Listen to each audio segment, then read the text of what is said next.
ఈశాన్య దిక్కున విషగాలి వీచి కోరంకి పుట్టునని బ్రహ్మం గారి కాల జ్ఞానం చెప్పినట్లు కరోనా పుట్టేనురా. తుమ్మిన దగ్గిన పట్టుకున్న ఈ వైరసు వ్యాపించురా. ఒకరి నుండి ఇంకొకరికి సోకే మందులేని జబ్బురా. జ్వరము, దగ్గు, జలుబు, తుమ్ము, తలనొప్పి ఈ వ్యాధి లక్షణంరా. చైతన్యము పొంది నియమాలు పాటిస్తే అరికట్ట సాధ్యమేరా. అందుకే మనమంతా జాగ్రత్తగా ఉండి కరోనాను ఎదురిద్దాము.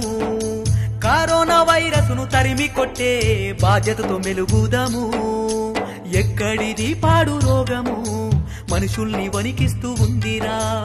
కరోనా వైరస్ పేరుతో లోకాన్ని భయపెట్టుతుందిరా.